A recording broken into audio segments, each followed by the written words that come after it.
I'm starting to love those teleprompters. You know, it's interesting. It's much easier when you have a teleprompter. And I'm getting great reviews with the teleprompters.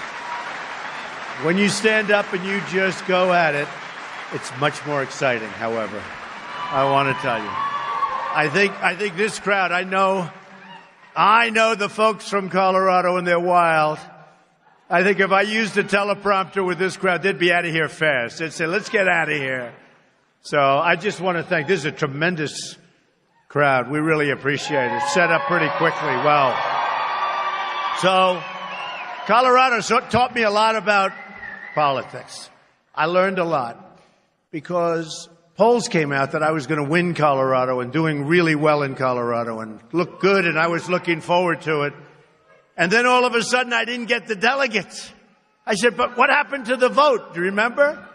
And I started to learn, you know, quick learner. I'm a quick learner, but that was an amazing week. You remember that? And we had some of you folks probably were out there with a little picketing, a little craziness. And I think they'll probably end up changing. I think they're going to change it next year. And I think you're going to go out and actually vote. And that's a good thing. That's a good thing. So you see what's happening. And I always say the system's rigged. It's rigged. And it's rigged against the people. It's not rigged for the special interest and the lobbyists and people that want certain things. I used to be one of them. Once I said I'm running, all of a sudden I was like an outsider, a big outsider. But I'm glad I did it because you know what we have? We have a movement going on like they haven't seen maybe ever in this country, according to what the pundits are saying.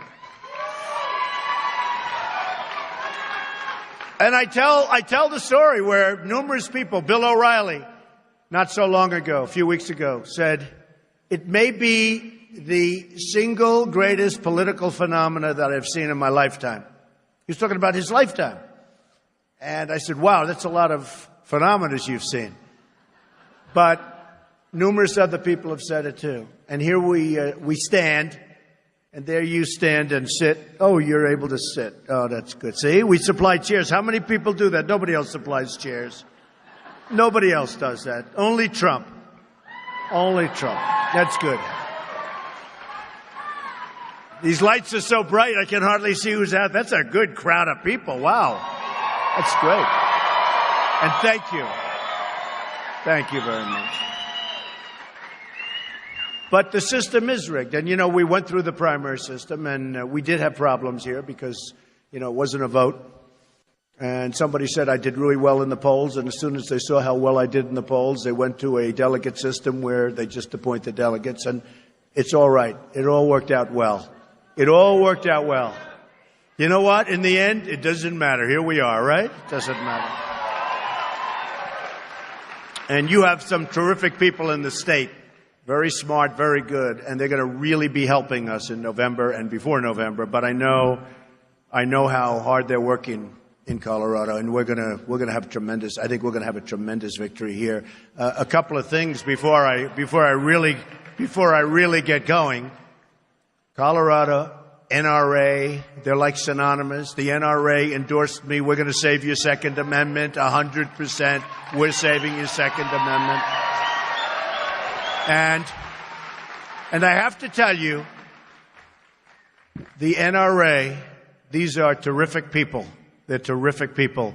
They love the country. And they take a lot of heat. And they don't have the easiest job, I will tell you. But they love the country. Wayne and Chris and all of the other people I've met from the NRA. And they gave me, I think, the earliest endorsement they've ever given under these circumstances. And they gave me a very early endorsement. I was very honored by it, but I've gotten to know them, and they love our country, okay? They love the Second Amendment, but they love our country. So you have to remember that about the NRA, because what they do is not easy.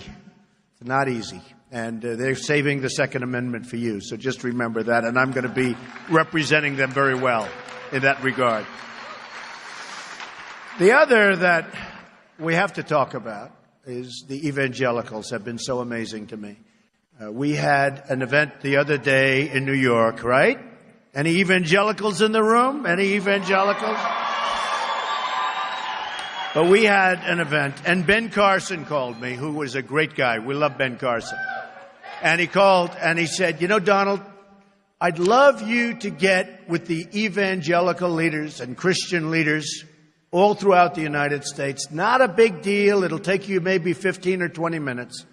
But maybe you could see them, and maybe, I think it's a good thing for you to do. Now, I've won with the evangelicals in many, many of the states, South Carolina and Nevada and like all over the place. We've had great, great success. The South, Alabama, Arkansas, all over. And we've had unbelievable relationships and unbelievable success. But Ben wanted me to do it. As you know, when Ben got out, and he did really well, he was tough. He was a great competitor. He did really, really well when he ran. And he got out, and he called me, and he said, I love what's going on. You have a movement going on. This isn't like a normal thing. This is a movement. I would love to endorse you. I said, Ben, I would love to have your endorsement. Plenty of people are calling saying we want to endorse you, and it's never been that important to me. I will say this, Bobby Knight in Indiana was important, right? Bobby Knight was important. But I said, I'd love to endorse you. Then he comes up and he goes, I'd love to meet. Now, it's not a big deal. Maybe 150, maybe 200 people. And they could be here in a month in New York, but it would be a great thing. So all of a sudden, the time comes, and my people come in. They say, Mr. Trump, you won't believe it. It's packed. I said, I'll believe it, because it's always packed. But it's the largest group of clergy, ministers, pastors, evangelicals, Christians, the largest group they've ever had by far, over 1,000. And they wanted to know, could we take 2 to 3 hours? So this was the 50. Ben is one of the greatest salesmen I know, right? He said, small group, 15 minutes. Turned out to be a large group, 3 hours. But it was an amazing event. It was an amazing, and I learned, but it was just an incredible group of people. Franklin Graham was there, and Jerry Falwell Jr. from Liberty College, who's a fantastic guy, and so many people, friends, real friends. Ralph Reed. We've had so many friends and people that have really been helpful to me. And as an example, Liberty College, everybody goes through Liberty College. And we all make a speech. They have one of the most beautiful auditoriums, one of the most beautiful colleges I've ever seen, actually. And one of the most incredible auditoriums. And it holds 12,000 people, something like that. And I have the all-time record for attendance, which is really important. I got that 2 years ago. And I said, is it still intact? They said, yes. And I broke it this time. And I said, good. That's good. And they had closed-circuit television because the room was too small, even as big as it was. In all the classrooms, all over the school, they had closed-circuit television. And we had an amazing time. And to get the support, and everybody went there. I think every candidate went there. And because of what it represents, such importance. And what happened is, in the end, Jerry calls. He says, I want to endorse you. And that had such a huge impact because he's so respected. The school is so respected, the college, the university, so respected. And getting Jerry's support was such a great thing for me. So I just wanted to thank him. But I wanted to thank everybody because that was an amazing day we had about a week ago in New York City. It was packed and it was full of love. I will tell you that. It was full of love. So we'll talk for a little while about what's going on. I'm going to tell you some of the ideas that we want to have. I wrote down some notes in the plane because I didn't know I had this glass standing up here. In fact, it says right now, number 1, number 2. That's not meant for me. I want to thank Sarah Palin for being here because Sarah's great. Well, Sarah's a special person, and Sarah's another one where it came out of the blue. And she liked what I was saying. And she was also close with many of the other people that were running. And the word came back to me that Sarah was very interested. And we called her. And I can tell you there were very, very disappointed people that I was running against. On the Republican side, I'm talking about. And they were very, very disappointed when Sarah came out for me. I'll tell you, that was a big event. And she's so loyal and so amazing, and her family is so amazing. Her husband's an incredible guy. And for her to come here again and to say hello to you folks is just really something special. So I really appreciate that Sarah Palin was able to come. So I wrote some notes there. Sarah has a big group. We do love Sarah, right? Look at that. Wow. I'm not surprised. For good reason, by the way. So I want to give you some of the goals just quickly and easily, and you'll understand what they are. But, the other night on television, I was looking, and certainly terrorism's actually number 2, I was surprised. It'll probably be number 1 pretty soon, because what's going on today in Israel, there was a horrible killing, and then there was another horrible killing in Oregon, and there was another one. I mean, what's going on now is unbelievable. People that shouldn't be allowed in. People that shouldn't be here. And we're going to have strong borders, folks. We're going to have strong borders. We're going to have the wall. And we're going to let people come into our country that should come into our country, and they're going to come into our country legally. They're going to come in legally. And we want them to come in. But they're going to come into our country legally. But one of the things I noticed, because it was on one of the networks, where they had them listed in order, and actually they had the economy number 1, and I'm number 1 on the economy. That's good. And in fact, Rasmussen just came out with a poll yesterday afternoon, and Trump is number 1. I'm up 4 points. Can you believe that's nice. We're going to do very well. We're going to do. In the primaries, one after one, bing, bong, bing. And people said, what happened? Just one after another. And, we have the right message. And I'm just the messenger. I'm doing a good job as a messenger, I will say, okay? But I'm just a messenger, believe me. It's what I'm saying. It's what I'm saying about what's going on. And it's getting stronger. I think the message is getting stronger. We're being destroyed by trade, which we'll talk about. We're being destroyed at our borders, which we'll talk about. And we're allowing people to come into our country from Syria and other places that shouldn't be allowed to come into our country. We have no idea who they are, where they're from. We have no idea what's going on. They have no paperwork. They have no documentation. They could be ISIS. I used to say they're probably not, but now I say many of them probably are. You see what's happening in Germany. You see what's happening in Sweden. You see what's happening in some of these countries where they're taking them in. It's a nightmare. And I have a bigger heart than anybody, or as big as anybody in this room. And I will tell you, we're going to do safe zones in Syria. We're going to get other people to pay for them. The Gulf states have a lot of money. People don't ask them to pay. Trump is going to ask them to pay. You're going to have to pay.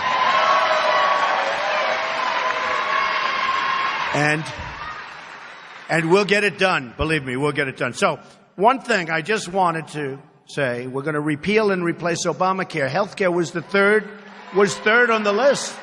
And honestly, I was surprised to see it. Healthcare on this list. It was the economy, it was terrorism, and it was healthcare, which tells you something. In Texas, they go through Blue Cross Blue Shield. They had a 60% increase. You're going to have an increase like you've never seen before on November 1st. Now, they're trying to delay the increase till after the election. We can't let that happen because this increase is an election-changing increase. Now, I hope we don't even need that. But this is an election-changing increase that you're going to get. I'm hearing numbers like higher than the numbers in Texas.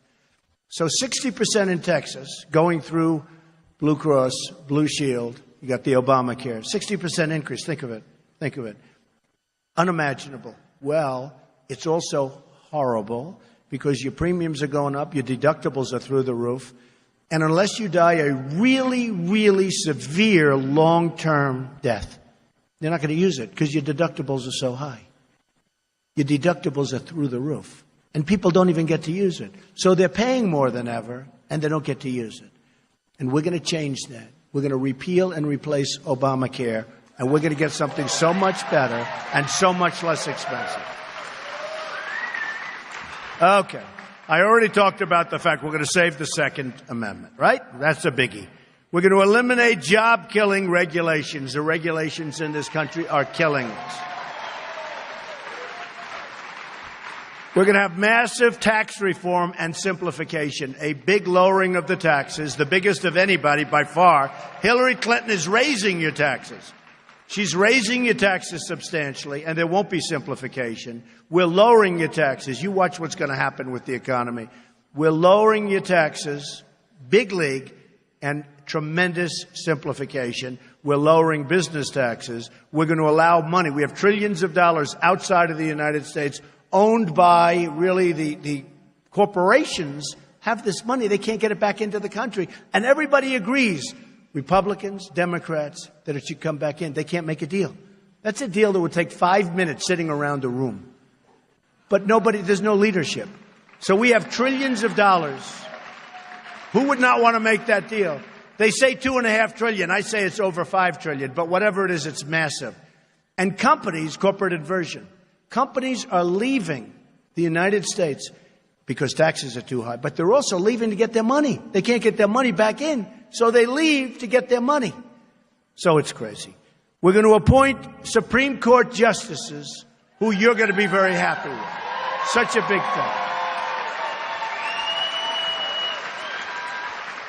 And these are justices that will uphold the Constitution of the United States and fully uphold it, right?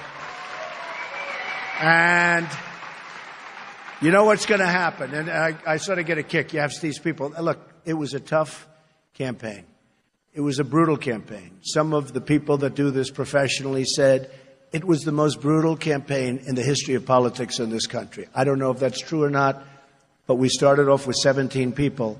And there were a lot of bad things said, and there was one person that came out. And I understand, I understand. But they were really nasty to me, and I was really nasty to them. And some of them just can't understand the importance of a victory for the Republicans. And one of the best things we can say are the judges, because, we can talk about the strong military. We're going to do all of the things. But the judges, we're going to appoint at least 3. You have Scalia, who is great, and who would have thought that was going to happen? That wasn't going to be for many years. And all of a sudden, Justice Scalia was gone. So you have that one before you start. And then you probably have 2 more. You could even have 3. And you could even have 4 more. I mean, frankly, you got a lot. Probably going to be a record in the history of this country for a president. Could have as many as, you could have, including Justice Scalia, you could have as many as 5. Probably we'll have 3. But that's the difference between having our country as a great country and having Venezuela, okay? And you see what's happening over there. Believe me. Where they're fighting over loaves of bread in the street. I mean, that's a tremendous thing. And what I did, because I've only been doing this for 12 months, so what I've done, in fact, they said one of the articles had, it was 211 years of experience. They added up everybody. They had 211 years versus 11 months. And look who won. Isn't that good? I mean, don't we get credit for that? I think experience is a great thing, but I think we're getting tired of the experience because the experience wasn't working, folks, right? But because of the fact that I haven't been out there as a politician, people know me, but I haven't been out there as a politician, a lot of people have said to me, Senator Sessions, who's a fantastic man, and others, they've said it wouldn't be bad. And I actually went in with the idea because I was getting criticized. They said, well, what happens if he appoints judges that we don't like? So I went to the Federalist Society, which is sort of the gold standard. Now, Hillary Clinton said the gold standard of trade deals is TPP. Now she's taken that back. You saw that, right? When you mentioned TPP will destroy you, folks. It will destroy. It'll take any vestige that we still have left in our country. It will destroy you. And she said it. Now, what happened is when she heard me being very critical of it, she realized I was right. So she said now she's against it, but she's going to approve it in 2 seconds if she ever won. And that will be as bad or worse than NAFTA, which was, by the way, signed by her husband. Okay? So it will be. So I went out and I said, you know what I'm going to do? I'm going to pick 10 judges or 11 judges and we'll see what happens. And I picked 11, gotten from the Federalist Society, run through by a lot of great politicians that I know that are highly respected, senators and congressmen and great people. And loved, went through Heritage, who's great, Jim DeMint and the group, who's a great guy. Jim is a great guy. We like Jim. Listen to you people. Wow. He is a great guy. Now, we ran him through Heritage, and these are 11 people. I think I'm going to pick 4 more. So I have 15. And I'll pick from that list or people like that, exactly like that. And we're going to have great judges. And it had a big impact. But you still have people out there, and it's just one of those things. You know, one of the things I'm most proud about is that in the history of the Republican Party, with 17 people running, I had the most votes of anybody that's ever run in the primaries. We had almost 14 million votes. Think of it. Won 37 states. Next time it's going to be Colorado, by the way. Colorado is not in that 37. Don't worry. If it was, I'd still be here today.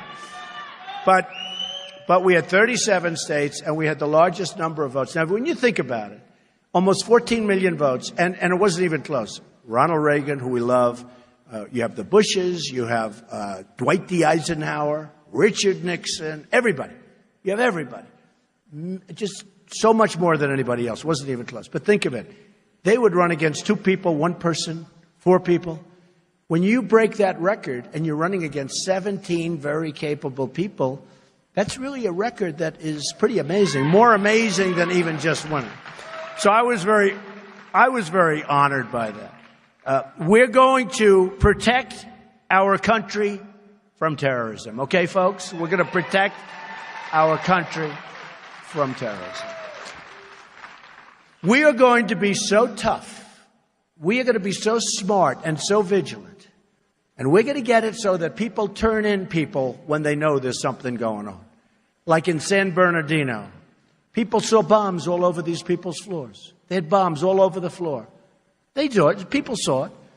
And they talked about racial profiling and profiling. We didn't want to turn them in because we didn't want to get accused of profiling. Give me a break.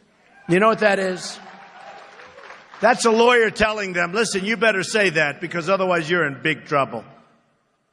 But people have to turn people in.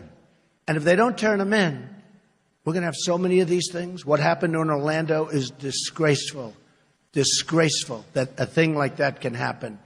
And then they don't want to mention what happened. We have a president that doesn't want to mention what really happened. It's called radical Islamic terrorism, right? That's what happened.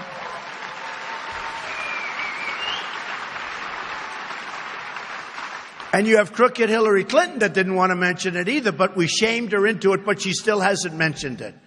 She said, I will say, and then she didn't quite use the expression the way it should be. But I will say radical Islam. I will say it. Okay. But she's never said it yet. She said she will say it because we shamed her into it. Just like we shamed her into going against TPP. Was that the only reason she didn't do it? She'll do it, but not for the election. Because people are sick and tired of being ripped off with our jobs leaving our states, with our jobs leaving our country, with the money. They get the money, they get the jobs, we get nothing. We get unemployment. That's what we get. We get unemployment and no taxes. And folks, we can solve that situation so easily. That situation is so easily solved. I've been watching for a long time, and I've been watching it very, very closely, how the government is trying to stop jobs from leaving our country. I left yesterday New Hampshire, where I see building after building just got wiped out. New England, one of the worst places in terms of that. Upstate New York, a disaster. Pennsylvania, a disaster. Maryland, Connecticut, all states that I won in massive numbers. I mean, I had a series of states, 5 or 6 states in a row, where I won every single county in every single state. A lot of that, thank you. You know, starting with New York and starting with all of these great states, and there was love. I went to West Virginia, and Hillary said, we're going to put the miners out of business. We're going to put the mines and the miners out of business. She then went, got a couple of miners back there. She then went to West Virginia. Can you believe it? And she apologized. But the statement was made, folks. That's what she's going to do. These are liars. These are liars. She tried to convince people. She tried to convince people that what she said she didn't mean. Let's go. Remember, she was sitting down with a coal miner in West Virginia whose family's been devastated. And we had an event in West Virginia, and it was very interesting because after I won New York, for some reason, I said, we're going to put the miners back to work. And I didn't say it even for a reason. I didn't even know which was next, and West Virginia was going to be on the list. But West Virginia, we have such a lead. I think we have a 25 or a 29-point lead in West Virginia, as an example, and in other places. In other places. We're doing great in Pennsylvania. We're doing great in Ohio. We're doing great sort of everywhere, much better than the press would have you believe, although the polls have really gotten much tighter in the last few days. But, I mean, much, much tighter. So we're going to win what? Colorado. We got to win this one. Man. Oh, if we lose this. But, and we do have to win Colorado. I'll be back a lot. Don't worry about it. I'll be back a lot. It's going to be, I see the poll. We're either even or 1 point up in Colorado, so we got to lift that up a little bit. But we're going to be back. We'll be back a lot. No, it's very important. It's a very important state in terms of winning the election. A very, very important state. We have states where, we have a tremendous lead and where they have a tremendous lead. One of the things that's happening with us is that we play, meaning us, meaning me, play in a lot of states that a Republican, more traditional Republican, doesn't play. We're going to do great in states like Michigan. I think we're going to do great. They've been devastated by job loss. They've been devastated. I think we're going to do great in Illinois.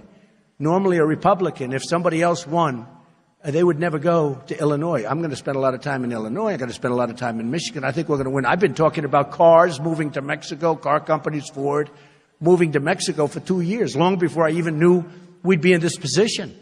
Nobody has been better to the state of Michigan and to the car industry than me in terms of what I'm saying and what I'm going to do to get the car companies back, number one, and to keep them from moving, because they're going to continue to move like you've never seen before if I don't win. We're going to have job loss like you've never seen ever before if I don't win. So I think we're going to play great in Michigan. Even in Connecticut, there was a poll that came out. This is a state that I love. I have so many friends that live in Connecticut. But this is a state that a Republican, a traditional Republican, would never spend one afternoon in terms of getting votes. And I'm going to spend a lot of time in Connecticut. And we may even give a shot to New York and California because we have tremendous crowds. We're getting 30, 35,000 people going to these places. So we're going to play in a lot of states that normally, obviously, Ohio and Pennsylvania and Florida, those are your states that everybody says you have to win, you have to win. But I think we have a lot more leeway than anybody else running for office from the Republican Party, and I think we're going to do great in these places. We want to totally uphold, the rule of law, not being upheld, okay? We want to cut down on the unbelievable crime that's pouring in and the crime rate generally, okay? We want to keep our children safe. We want to keep ourselves safe, but we have to. We have to. So many friends of mine, Jamil, as an example, Shaw, his son was killed by a person that came into this country, an illegal immigrant, should have never, ever been here. Kate, as you remember from San Francisco, shot viciously by somebody that was sent out of the country 5 times and will probably get off. I see the lawyer and they're saying, oh, maybe it wasn't him, and oh, it's terrible. It'll go on for years and years and years, what happened to Kate and so many others. And we're going to have a country where we can be free to walk around and free to walk the streets and free to look at the beautiful Golden Gate Bridge with your father like Kate was doing, and then shot from nowhere. We're going to have a country that's going to be safe again. Just remember that. We're going to have a country that's going to be safe. And we're not going to play games. We're not going to be politically correct, perhaps. But we're going to have a country that's going to be safe. We're going to make our government so important, responsible to the people, not to the special interests. The special interests control your government, folks. The special interests. I mean, you see what happened today, where Bill Clinton goes in the other day into an airplane. Just happened to be, just a coincidence, He just happened to be at the airport at this time. Think of it. Just happened to be at the airport. You know, when I first heard the story, I said, no, you're kidding. I don't believe it. I thought somebody was joking. But it's not a joke. It's not a joke. It's a very serious thing. And to have a thing like that happen is so sad. And as you know, Hillary is so guilty. She's so guilty. I mean, you can read them right off here. And how that's not being pursued properly. And I think that he really opened it up. He opened up a Pandora's box, and it shows what's going on, and it shows what's happening with our laws and with our government. But if you think that he just happened to be at the airport, because nobody really, and he may have, and honestly, he may have left and gone someplace, but it seems like, you know, he's talking about golf and grandchildren. I love my grandchildren so much. But if I talk about them for more than about 9 or 10 seconds, you know, what do we... I love my grandchildren. I love that one. I love that one. I love that one. And look at the beautiful, I love these kids. After that, what are you going to say, right? I love those kids. They're the great 8. I love them. I love my children. I love my children. My children are going to be speaking at the convention. My children are all going to be speaking. Ivanka, Tiffany, Don, Eric, they're going to be speaking. My wife is going to be speaking at the convention. We're going to have a great time. And then you have to talk about golf for the rest of the time. And, you know, I love golf, but after talking for a couple of minutes, it's hard to talk about it much longer than. And above all, what we're going to do, so important, we're going to put America first. I have to say it. We don't put America first. We don't put America first. We don't put America first. And we have to. So when we look at what's going on in our country, and when we see all of the mistakes that are being made, and we see all of the corruption and all of the horrendous politicians, and by the way, I have to tell you, some great politicians too. I've met some people that are great people. These are great people. And they love the country, and they're there for the right reasons. But you meet so many that aren't. You just meet so many that aren't. And we do deal in a rigged system. It's a rigged system. And I learned so much during the primaries. I won, as an example, I won in New Orleans. I went to make a speech. Louisiana. I was in New Orleans, made a speech. I then went into Louisiana, flew into the airport in Louisiana. There was this massive hangar, and it was the night before the election. And I gave a speech, and it was just great. We had so many, thousands and thousands of people. The airport, the hangar was packed. It was a massive room, probably 3 times, 4 times bigger than this room. It was packed. And that was the night before the election. I said, how can I lose? How can I lose? And I didn't lose. I won. And I wasn't expected to win. You know, I won a lot of things that I wasn't expected to do. And I won. Easily, but I won. And everything was good. And then about 2 weeks later, they're showing delegate counts to me. Sir, you did this, you did this, you did that. I said, oh, that's good. What about this one? That's wrong because I won that state, right? Yes, sir, you did. But I have less delegates than the people that lost. And that's when I realized it's rigged, folks. It's rigged. But I got smart fast. I got smart very fast. And one of the things that we're going to focus on, and we're going to focus on more than almost anything because, you know, look, we need safety. We need borders. We're going to have the wall. We're building the wall, and the wall is necessary. And we're going to have a great relationship with Mexico. It's going to be very important. But we're going to build the wall. Mexico's going to pay for the wall. You understand that. No, they're going to pay for the wall. And we're going to have trade, and we're going to have lots of good things happen with Mexico. Mexico doesn't like us right now. Mexico doesn't respect our leaders. Remember Sergeant Tamborisi? Remember? They couldn't get him out of prison, right? Greta was very helpful. I think I was helpful. At least I helped them. But couldn't get him out. And he was there for a long time, long time, in one of the meanest, worst prisons in the world, they say. Horrible place. We couldn't get him out. Should have gotten him out. I'm not sure the president even made a phone call. I will tell you something. When things like that happen, if I'm president, I know they say, oh, it's not presidential, you shouldn't do that. But things like that happen, if I'm president, I promise you, I'll be making phone calls, folks. I'm going to be making phone calls. I mean, I'm not really sure that he ever even made a phone call. Certainly there was no rush. It's sort of like the horrible deal that we made with Iran. Iran has become a power. We have made over the last few years, between Hillary Clinton and John Kerry, it was one of the worst negotiators I've ever seen. How about he goes out and he breaks his leg in a bicycle race? Can you believe this? He's in the middle of negotiating the deal. And he's got all this stuff on. He's got the whole deal, the companies, the whole deal, the helmet. He's got everything going.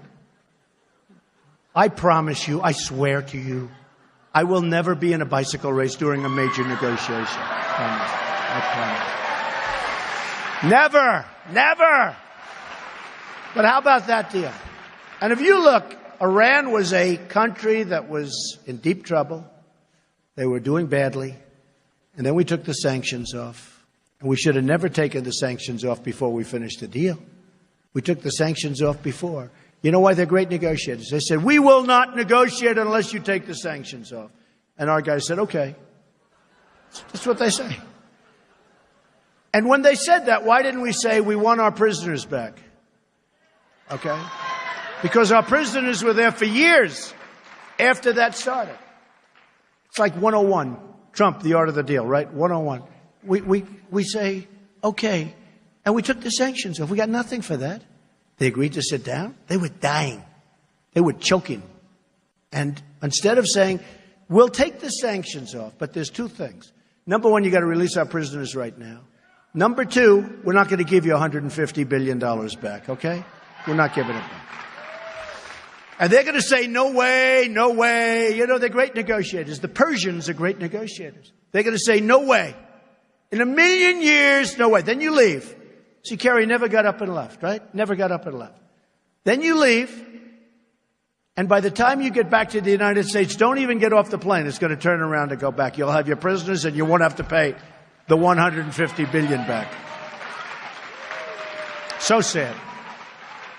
Because I'm all for making deals. I think it's great. You know, to make deals on nuclear is a good thing, not a bad thing. But you got to make good deals. This is a deal that's ruinous to Israel, in my opinion. I think this deal is a disaster for us, but it's a disaster and even a bigger disaster for Israel. So we're going to have great deals made.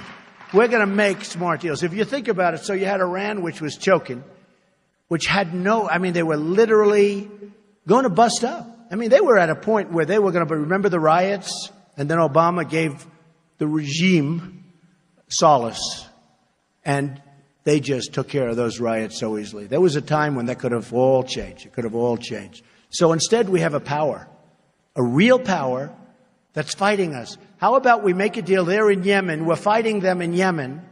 We make a deal, but we don't make a deal. We don't talk about Yemen. And when asked about why we didn't discuss Yemen, because we're fighting Iran on the other side, right? We're going like this.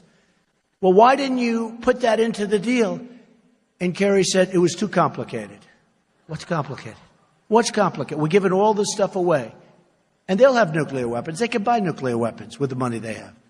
They become a real power. And now they're on the side of Assad.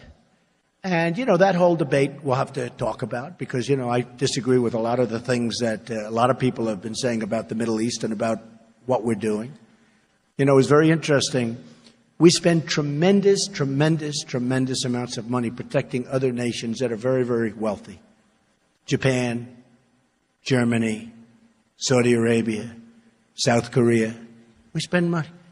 In South Korea, we have 28,000 soldiers on the line between them and the madman, right? We have 28,000. Every time he acts up, we start sending our ships, our planes, our boats. You turn on one of those ships, it costs you $2 million, right?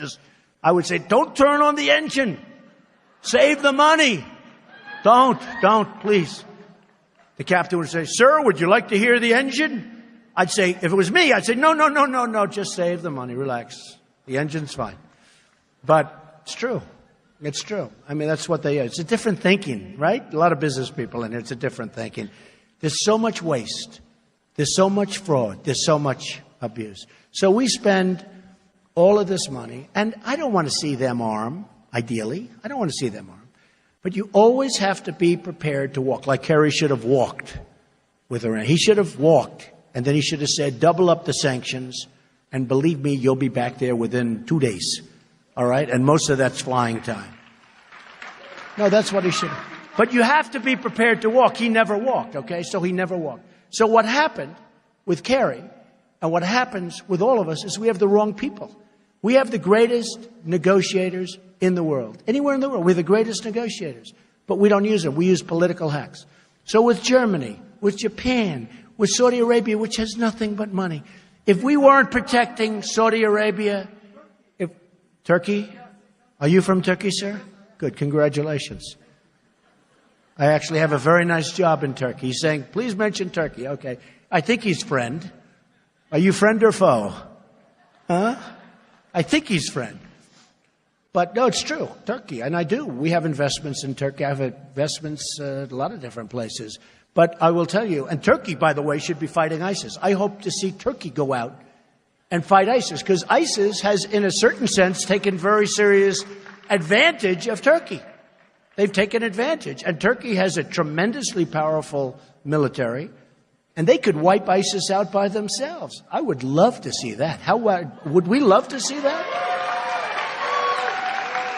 Because it looks like it was ISIS that did all the damage in the airport. That was Turkey.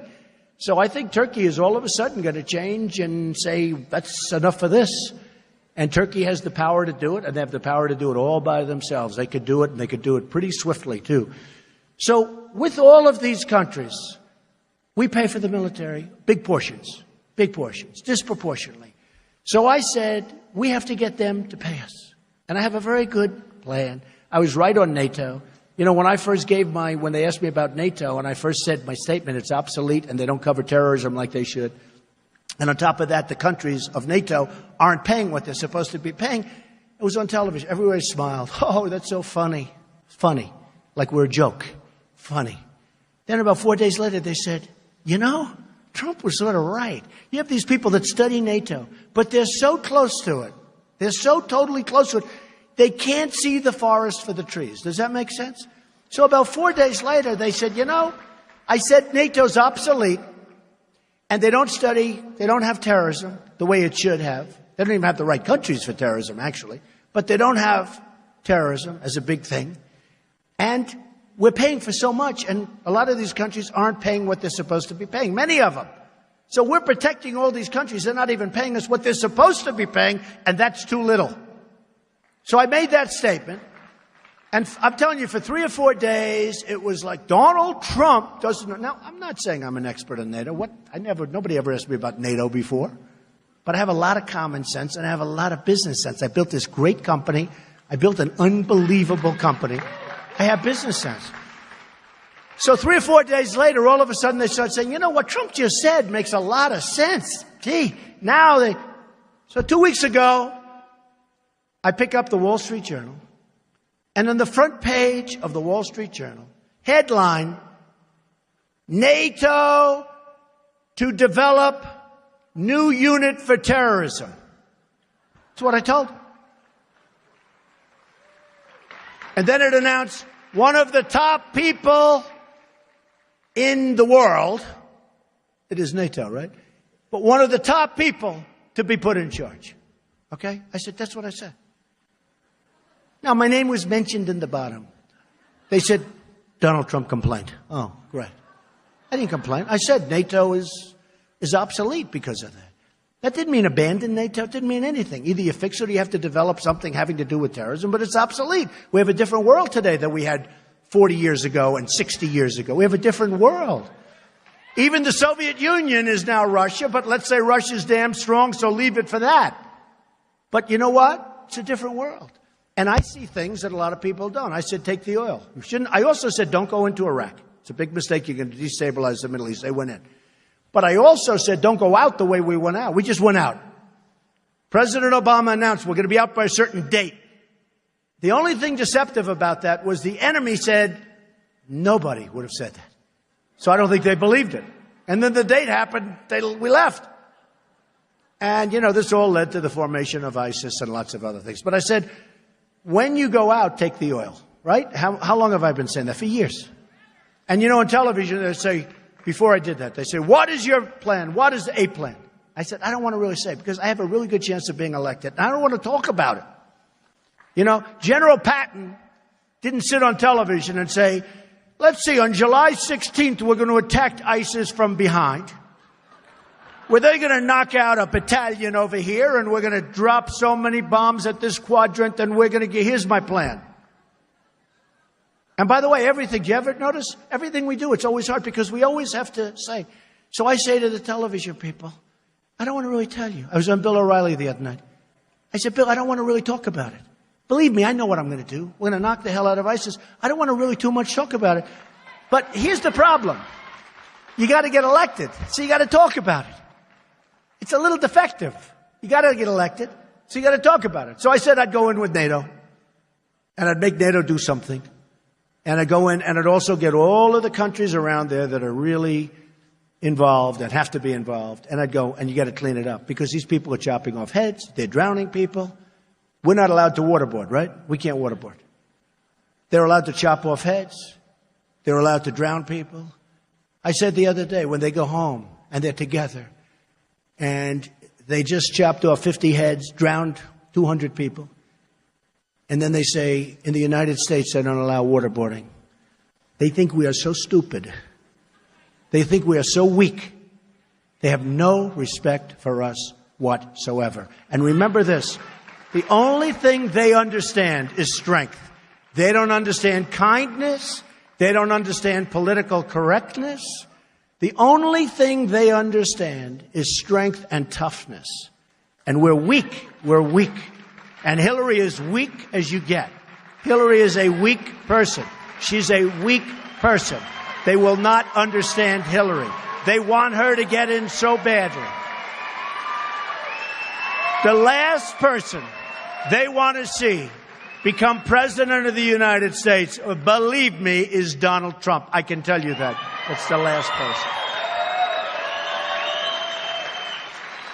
They have dreams at night, and their dreams are that Hillary Clinton becomes president of our country. Believe me.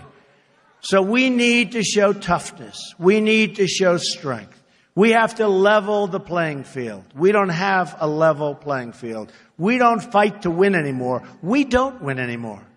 We don't win with the economy.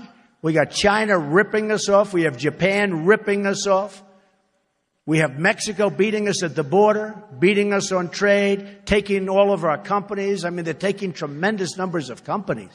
It's unbelievable. I think one of the reasons I won Indiana is that the air conditioning company, Carrier, announced they were leaving. They're going to fire 1,400 people who went to my speeches. They were all over the place. Every time I said, who's here from Carrier? All these hands would be raised. 1,400 people fired viciously and stupidly because Carrier was moving, and they're from Indianapolis. Carrier was moving to Mexico. I think it had a huge, because I won. You remember that was going to be the firewall for the other people that were running against me. And it was a firewall for me. I won with a landslide, right? Now, having Bobby Knight helped a lot, but I will tell you, they and New York and New England and every place, Pennsylvania, big league, we have our companies leaving. So that happens. We're going to stop that. We're going to stop that cold. And we're going to be so strong, and we're going to be so smart, and we're going to start winning again. We're going to start winning like we have never won before. We don't win anymore as a country. We don't win for our vets. We're going to take care of our vets, by the way. We don't win for our vets.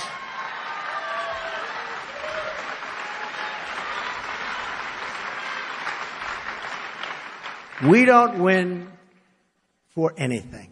We don't win for our pride. We don't win anymore. And it's going to stop. We're going to be victorious in so many different ways. As an example, Common Core. We're bringing our education back locally. We're getting rid of Common Core. We're getting rid of Common Core. We're going to bring our education local. Our education system is a mess, and a big reason is Common Core. So we're going to start winning again, folks. We're going to win with our military. We're going to win for our vets. We're going to win with education. We're going to win with healthcare. We're going to win big, big, big with trade. We're not going to have these deficits of $500 billion a year losses. We have with China $505 billion a year. They laugh at us. And everyone talks about free trade. I was asked the other day, they said, well, what's your, I know free trade so much. I know free trade, fair trade. I can give you 20 different names. Okay?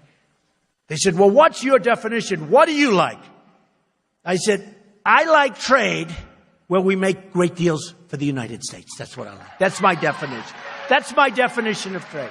I know every form of trade. I know every form of taxation. We're going to make great deals for the United States. We have the greatest negotiators in the world. We don't use them. We use political hacks. We're going to make great deals for the United States. So we're going to bring our money back. We right now owe China $1.8 trillion. We owe Japan $1.6 trillion. Think of it. Japan sends us millions of cars, and we owe them $1.6 trillion. You know what I call that? A magic act in reverse. It's like a magic act. So, folks, we're going to start winning again. We're going to win so much that the people of Colorado are going to be sick of winning. You're going to say, oh, I can't stand it. This guy, this president, he wins too much. We're not used to it. We can't take it. And your representatives and our great head of the Republican Party, who is a great guy, by the way, and I thank you for introducing me. I'm going to get calls in the White House. Mr. President, please, sir, please, we don't want to win this much. We're winning too much. My people in Colorado are going crazy. We just don't want to win. Not that much, just a little bit. I'll say, no way. We're going to win, win, win, and we're going to make America great again, okay? So I want to thank you all. I love you, folks. Get out there. Get out there and vote. We got to get out there and vote. And I want to thank you. Thank you, everybody. I love you, folks. Thank you very much. Thank you.